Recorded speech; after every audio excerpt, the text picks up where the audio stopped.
Hello বন্ধুরা, আজ আমি তোমাদের যে মুভিটি এক্সপ্লেন করতে যাচ্ছি তা 2017 সালে মুক্তিপ্রাপ্ত একটি অ্যাডভেঞ্চার ড্রামা ফিল্ম এ ডগস পারপাস। মুভিটিতে একটি কুকুরের কাহিনী দেখানো হয়েছে যে তার জীবনের উদ্দেশ্য খোঁজার চেষ্টা করে। সময়টা 1950 সাল। কাহিনীর শুরুতে একটি কুকুরের কণ্ঠস্বর শোনা যায়। সে বলে, জীবনের উদ্দেশ্য কি? আমরা কি কোনো কারণে এখানে এসেছি? একদিন সে তার ভাইদের সাথে খেলা করছিল। সেই সময় দুজন ডগ ক্যাচার তাকে ধরে নিয়ে যায় এবং কিছুদিন পর তাকে মেরে ফেলে। কুকুরটি বলে, এই জীবনটি ছোট ছিল, কিন্তু আমার দোষ কী ছিল তা আমি জানি না। 1961 সালে কুকুরটি একটি রেড রিট্রিভার হিসেবে পুনর্জন্ম লাভ করে।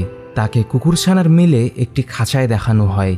সেখানকার মালিক একজন কাস্টমারকে কুকুরছানা দেখানোর সময় রিট্রিভারের খাঁচা লক না করেই চলে যায়। সেই সুযোগে রিট্রিভার সেখান থেকে পালিয়ে বাইরে আসে, কিন্তু দুজন আবর্জনাওয়ালা তাকে ধরে ফেলে। তারা তাকে বিক্রি করে কিছু অর্থ উপার্জন করতে চায়। তারা তাদের গাড়িটি একটি জায়গায় পার্ক করে এবং কুকুরটিকে ভিতরে লক করে বাইরে চলে যায়। কুকুরটি গরমে তৃষ্ণার্ত ছিল। সে জলের জন্য আর্তনাদ করে, আর এটি শুনতে পায় ইথান নামের একটি ছেলে, যে তার মায়ের সাথে গাড়িটির পাশ দিয়ে যাচ্ছিল। কুকুরটির করুণ অবস্থা দেখে ইথান তাকে সাহায্য করতে চায়। তাই তার মা গাড়িটির গ্লাস ভেঙে কুকুরটিকে নিজেদের বাড়িতে নিয়ে আসে। ইথান তার বাবার কাছে কুকুরটিকে পোষার জন্য অনুরোধ করে। তার বাবা এতে রাজি হয়। ইথান তার নাম রাখে বেইলি। অল্প সময়ের মধ্যে ইথান ও বেইলির মধ্যে একটি ভালো সম্পর্ক গড়ে ওঠে। একদিন ইথান যখন বেইলিকে তার দাদুর বাড়িতে নিয়ে আসে, বেইলি তাকে একটি বল এনে দেয়। তারা সেটি দিয়ে খেলা করে। ইথান বলটি উপরে ছুঁড়ে মেরে নিচে ঝুঁকে পড়ে, আর বেইলি তার পিঠে চড়ে লাফ দিয়ে বলটি ক্যাচ করে। এটি তাদের একটি খেলা। বেইলি ভাবে ইথানই হলো তার জীবনের উদ্দেশ্য। ধীরে ধীরে সময় কেটে যায়। ইথান এখন বড় হয়ে গিয়েছে। সে তার স্কুলের ফুটবল টিমের একজন ভালো প্লেয়ার। এদিকে ইথানের বাবাকে দেখানো হয় চাকুরিতে বেশ কয়েকবার ব্যর্থ হওয়ায় সে এখন অ্যালকোহলিক হয়ে উঠেছে। একদিন ইথান ও বেইলি একটি মেলায় যায়। সেখানে ইথান হেনা নামের একটি মেয়েকে দেখতে পায়। জলদি তারা ভালো বন্ধু হয়ে ওঠে, আর তাদের বন্ধুত্ব ভালোবাসায় পরিণত হয়। ইথান, বেইলি ও হেনা একসাথে অনেক ভালো সময় কাটায়। একদিন রাতে ইথান বাড়ি ফিরে দেখে তার বাবা তার মায়ের সাথে ঝগড়া করছে। ইথানের বাবা প্রায়ই এরকম করে। সে তার বাবাকে বাধা দেয় এবং তাকে চলে যেতে বলে। এরপর তার বাবা বাড়ি থেকে চলে যায়। কিছুদিন পর একটি ফুটবল ম্যাচে ইথানের ভালো পারফরমেন্সের কারণে তার টিম জিতে যায় এবং তাকে 4 বছরের জন্য ফুল স্কলারশিপ দেওয়া হয়। সেই ম্যাচটি তার বাবাও দেখতে এসেছিল। ম্যাচ শেষে মাতাল অবস্থায় তার বাবা তার প্রশংসা করে। সেখান থেকে চলে যাওয়ার সময় ইথানের এক বন্ধু, যে ইথানের সফলতার জন্য তাকে হিংসা করে, সে ইথানকে তার মাতাল বাবা এবং গার্লফ্রেন্ডের ব্যাপারে আবোল তাবোল বলে। রেগে গিয়ে ইথান তাকে ঘুষি মারে। সেই রাতে ইথান যখন ঘুমাচ্ছিল, তার সেই বন্ধুটি ইথানের কাছে প্রতিশোধ নেওয়ার জন্য তার বাসায় একটি জ্বলন্ত আতশবাজি ছুঁড়ে মারে। এর ফলে ইথানের পুরো বাসায় আগুন ধরে। ইথান কাপড় দিয়ে একটি রশি বানায় এবং সেটির সাহায্যে তার মা ও বেইলিকে বাঁচায়। কিন্তু ইথান নামার সময় রশিটি ছিঁড়ে যায়। বাড়িতে আগুন ছড়িয়ে যাওয়ায় ইথান বাধ্য হয়ে উপর থেকে লাফ দেয়। এতে তার একটি পা ভেঙে যায়। এদিকে ইথানের সেই বন্ধুটি, যে তার বাড়িতে আতশবাজি ছুঁড়ে মেরেছিল, সে আড়াল থেকে সবকিছু দেখছিল। বেইলি ইথানের বন্ধুটির ওপর হামলা করে এবং পুলিশ তাকে গ্রেফতার করে। ইথান তার স্কলারশিপ হারায়, কারণ সে আর ফুটবল খেলতে পারবে না। ইথান তার মা ও বেইলিকে নিয়ে তার দাদুর বাড়িতে আসে। সে এখন চাষাবাদ করতে চায়, তাই সে একটি এগ্রিকালচার স্কুলে যাওয়ার সিদ্ধান্ত নেয়। যাওয়ার আগে সে হেনার সাথে ব্রেকআপ করে, কারণ সে কারো জীবনে বোঝা হয়ে থাকতে চায় না। এবং বেইলি ইথানের দাদুর বাড়িতে থেকে যায়। বেইলি ইথানকে ছাড়া একা হয়ে পড়ে। এইভাবে সময় কেটে যায় এবং বেইলি বৃদ্ধ হয়ে পড়ে। শেষ সময়ে বেইলি ইথানকে দেখার জন্য অপেক্ষা করে। ইথান তাকে দেখতে আসে এবং সে দুঃখী হয়ে পড়ে। বেইলি বলে, আমি তাকে দুঃখী দেখতে চাই না, আমি তার খুশির কারণ হতে চাই। এরপর বেইলি মারা যায়।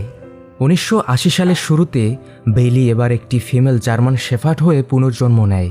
এই জীবনে তার নাম এলি। সে একটি পুলিশ ডগ। আগের জীবনের সব স্মৃতি তার মনে আসে। এলি যে পুলিশ অফিসারের সাথে থাকে তার নাম কার্লোস। কিছু সময় আগেই কার্লোসের সাথে তার পার্টনারের বিচ্ছেদ হয়েছে। তার একমাত্র সঙ্গী এখন এলি।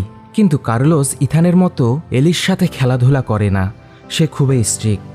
কিছু সময়ের মধ্যে এলি ও কার্লোসের মধ্যে একটি ভালো সম্পর্ক গড়ে ওঠে। একদিন একজন ব্যক্তি তার এক্স গার্লফ্রেন্ডের মেয়েকে কিডন্যাপ করে। কার্লোস ও এলি মেয়েটিকে উদ্ধার করতে আসে। মেয়েটি ব্রিজ থেকে নিচে পড়ে গেলে এলি তাকে বাঁচাতে জলে লাফ দেয়। এদিকে কার্লোস কিডন্যাপারটিকে ধরার চেষ্টা করে। কিডন্যাপারটি যখন পেছন থেকে কার্লোসকে শ্যুট করতে যাবে তখন এলি সেখানে আসে এবং কার্লোসকে বাঁচায়, কিন্তু এলিকে গুলি লেগে যায়। এলি বলে, আমি এই জীবনে অনেক ভালো কাজ করেছি, এখন আমি বিশ্রাম নিতে চাই। এরপর সে মারা যায়। কার্লোস কেঁদে ফেলে, কারণ তার একমাত্র প্রিয় বন্ধুটিও তাকে ছেড়ে চলে গিয়েছে। 1985 সালে বেইলি এবার একটি মেল কর্গি হিসাবে জন্ম নেয়। মায়া নামের একটি কলেজ স্টুডেন্ট তাকে অ্যাডপ্ট নেয়। মায়া তার নাম রাখে টিনো। মায়ের সাথে তার ক্লাসমেট এলের সাক্ষাৎ হয়। বেইলি, যার এখন নাম টিনো, সে এলের কুকুর রক্সির প্রেমে পড়ে। শীঘ্রই মায়া ও এল বিয়ে করে নেয় এবং তাদের এখন 3টি সন্তান রয়েছে। একদিন রক্সিকে একজন পশু চিকিৎসকের কাছে নিয়ে যাওয়া হয়, কিন্তু সে আর ফিরে আসে না, যার মানে রক্সি আর বেঁচে নেই। এতে টিনো দুঃখী হয়ে পড়ে। সময় চলে যায়, টিনো এখন বৃদ্ধ হয়ে গিয়েছে।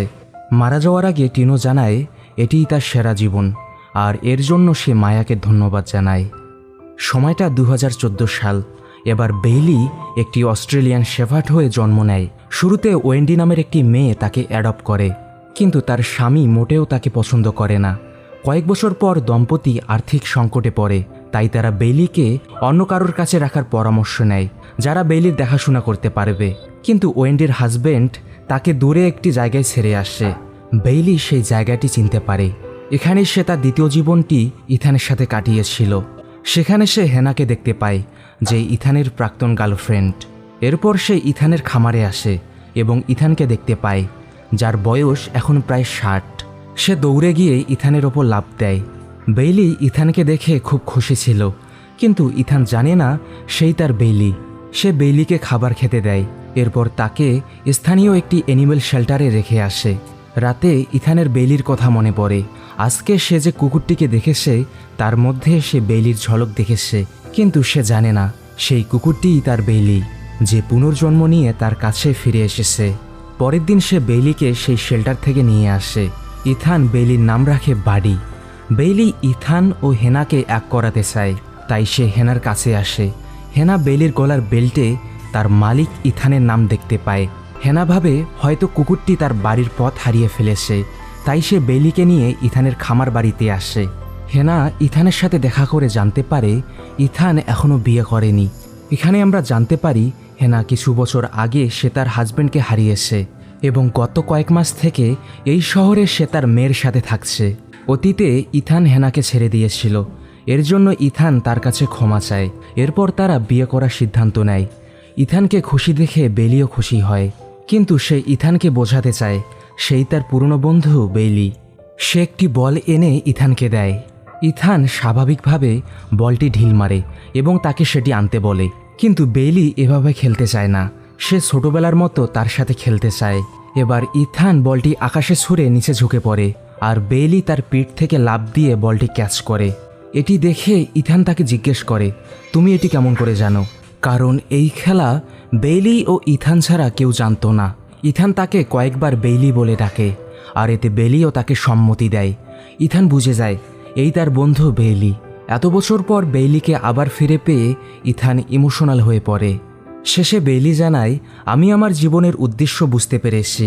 জীবন হলো মজা করার জন্য, যখনই সম্ভব অন্যদের সাহায্য করা, অতীত বা ভবিষ্যতের জন্য মন খারাপ না করা এবং বর্তমানকে উপভোগ করাই প্রত্যেক কুকুরের জীবনের উদ্দেশ্য। আর মুভিটি এখানেই শেষ হয়।